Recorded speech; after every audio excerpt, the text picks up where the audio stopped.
There's a particular kind of person who finds it harder to relax than most people. Not because their life is more stressful, but because their mind simply doesn't stop. They'll sit in a quiet room and somehow end up thinking about something that happened 7 years ago, turning it over, looking at it from a new angle, wondering what it actually meant. Other people move on. This person can't. Not because they're stuck, but because their brain is wired to keep going deeper. Most of them never call themselves deep thinkers. In fact, many of them quietly wonder if something is wrong with them. Why can't they just let things go? Why does everything feel so layered? Why does a simple conversation sometimes leave them exhausted for hours? The answer isn't a flaw, it's a cognitive pattern. And today, we're going to look at 10 of its most hidden signs. The ones that show up in everyday behavior, in emotional responses, in the way a person moves through the world, often without even realizing what it says about how their mind actually works. Sign 1. You're comfortable sitting with unanswered questions. Most people feel an almost physical discomfort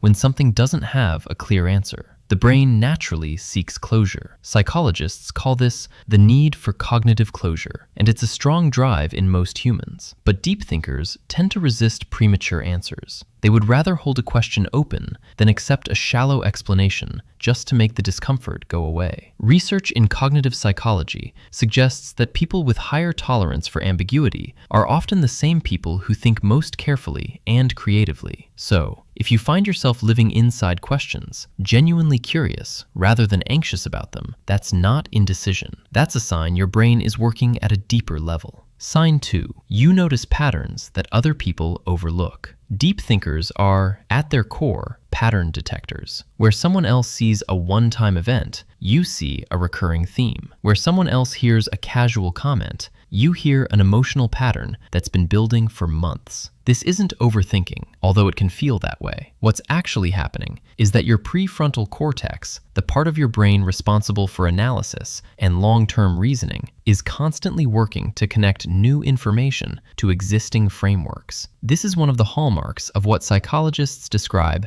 as integrative thinking, the ability to hold multiple perspectives simultaneously and find the deeper structure underneath them. Sign 3. You often feel slightly out of step with surface-level conversations. Here's something interesting. Deep thinkers frequently report a mild sense of social friction, not because they dislike people, but because small talk genuinely feels empty to them. It's not arrogance, it's a neurological preference. Research on personality traits shows that individuals who score high in openness to experience, one of the big 5 personality dimensions, tend to crave conversations that go somewhere, that explore ideas, that peel back layers. Shallow exchanges don't trigger the same cognitive engagement. The brain essentially gets bored when it's only operating at the surface. So, if you've ever walked away from a party feeling strangely unfulfilled, despite being surrounded by people, this might be why. Sign 4. You have a strong inner monologue, and it rarely stops. Your mind is almost always processing. You replay conversations. You mentally rehearse scenarios before they happen. You find yourself in the middle of a mundane task, washing dishes, sitting in traffic, and realize you've been deep in thought for the last 10 minutes without noticing. Psychologists call this kind of internal processing self-referential thinking, and it's closely linked to the brain's default mode network, the neural system that activates when we're not focused on external tasks and turns inward instead. Deep thinkers tend to have a very active default mode network. The quiet moments other people use to simply rest are, for them, an invitation for the mind to begin exploring. Consider this for a moment. We're only 4 signs in, and already you might be noticing something. These patterns don't usually feel like strengths in everyday life. They often feel like complications. And that paradox is actually central to understanding the deep thinker's psychology. Stay with that thought as we continue. Sign 5. You feel emotions with unusual depth and precision.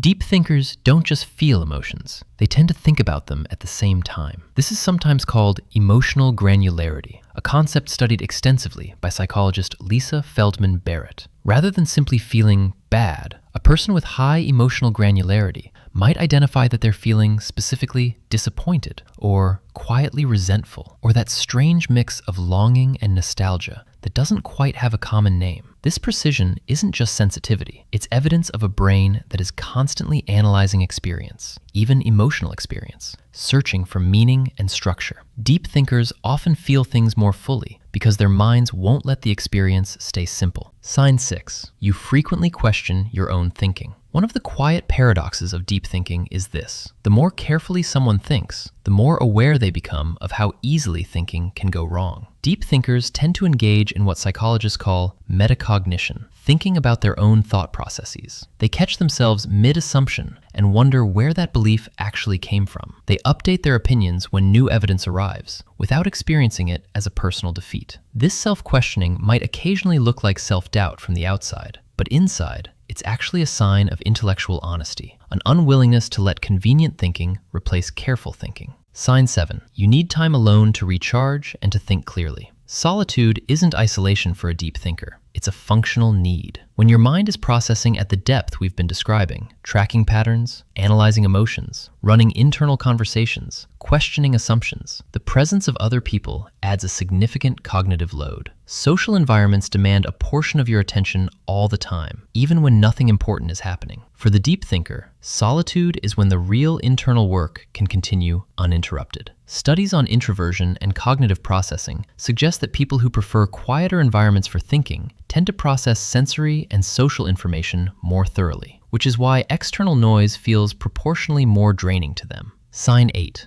You're drawn to understanding the why behind almost everything. Surface explanations feel incomplete to you. When someone tells you what happened, your first instinct is to ask why it happened, and then why that reason exists, and what deeper dynamic is actually driving things. This is sometimes described in psychology as a need for cognition, a trait characterized by a genuine intrinsic motivation to think deeply and thoroughly, rather than settling for quick answers. People high in need for cognition tend to find intellectual engagement inherently rewarding. Their brains release dopamine, not just from social rewards or physical pleasure, but from the moment of insight, the feeling of pieces clicking together into meaning. Sign 9. You find it difficult to do things without understanding the deeper purpose. Deep thinkers often struggle with tasks that feel arbitrary or meaningless. It's not laziness, it's that the brain is oriented towards significance. When the why behind something is unclear or unconvincing, the motivation simply doesn't generate. This is sometimes misread as resistance or rigidity by people around them. But what's actually happening is that a person's identity and sense of meaning are closely woven into their actions. Doing something just because you're supposed to, without understanding the reasoning, feels like a kind of disconnection from yourself. Viktor Frankl wrote about the human need for meaning as one of our most fundamental psychological drives. And for deep thinkers, that drive shapes even everyday decisions. Sign 10. You often feel the weight of things others seem not to notice. Perhaps the most quietly difficult sign of all. Deep thinkers often carry a kind of background awareness of complexity, tension, and consequence that doesn't seem to register as strongly for people around them. They notice the undercurrent of sadness in a situation everyone else finds light. They sense when a relationship has shifted before anyone has said anything. They feel the weight of decisions that others make quickly. This heightened awareness isn't a disorder. It's actually a natural consequence of a mind that processes deeply and broadly, but it can be exhausting, and it can create a loneliness of perception, the sense that you're seeing something real that no one else is quite acknowledging. Here's what all of this points toward.